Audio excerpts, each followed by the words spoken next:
नमस्कार। Important books की series में आज हम जिनकी बात करने वाले हैं वे हैं रविंद्रनाथ टैगोर, पहले भारतीय जिन्हें साहित्य लिटरेचर के क्षेत्र में वर्ष 1913 में नोबेल प्राइज़ मिला इनकी कविताओं के संग्रह गीतांजलि के लिए।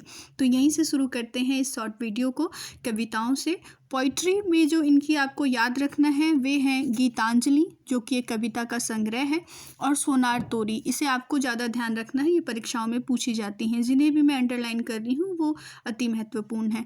बलाका और गीतिमाल्या भी आप ध्यान रखेंगे, ये इनकी पोइट्रीज़ के अंदर आएंगी। नॉवेल्स की अगर हम बात करें, उपन्यास, तो इसमें आपको गोरा याद रखना है, घरे बाहरे, the home and the world, Chokher Bali आपको याद रखना है, जोगाजोग और नौकाडूबी भी इनकी नॉवेल्स हैं। वहीं पर शॉर्ट स्टोरीज़ की बात कर लेते हैं तो इनकी ये दोनों ही शॉर्ट स्टोरीज़ महत्वपूर्ण हैं और परीक्षा में पूछी जाती हैं। काबुली वाला, जिसे आपने अपनी कक्षाओं में भी पढ़ा होगा एक पाठ के तौर पे, और पोस्ट मास्टर भी इनकी अति महत्वपूर्ण है, इसे भी आप याद रखेंगे।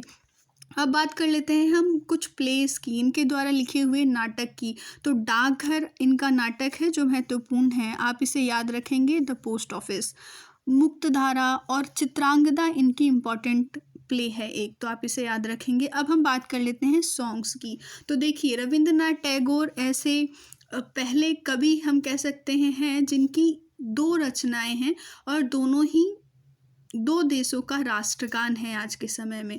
सबसे पहले बात करते हैं इनकी पहले सॉन्ग अमार सोनार बांग्ला। अमार सोनार बांग्ला जो है ये बांग्लादेश का राष्ट्रगान है, और वर्ष 1905 में जब हमारे भारत के अंदर स्वदेशी आंदोलन, बंग भंग आंदोलन चल रहा था, उस वक्त अमार सोनार बांग्ला इस आंदोलन की जान हुआ करता था। उसी वक्त एक और इनका सॉन्ग बहुत ही फेमस हुआ था, बांग्लार माटी बैंगलोर जोल।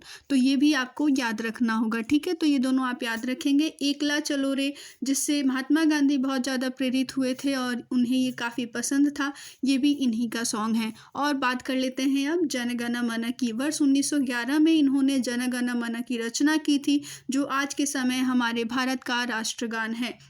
और राष्ट्रगान को पहली बार कांग्रेस के किस अधिवेशन में गाया गया था, ये आप हमें कमेंट सेक्शन में ज़रूर बताइएगा। और जन गण मन को राष्ट्रगान के रूप में 24 जनवरी 1950 को अपनाया गया था। तो ये था आज का शॉर्ट वीडियो, जहाँ पर हमने रविंद्रनाथ टैगोर के उन सभी रचनाओं को एक साथ याद कर लिया है जो हमारे परीक्षाओं की दृष्टि से बहुत ही ज़्यादा महत्वपूर्ण है। तब तक के लिए स्टे ट्यून। जय हिंद, जय भारत।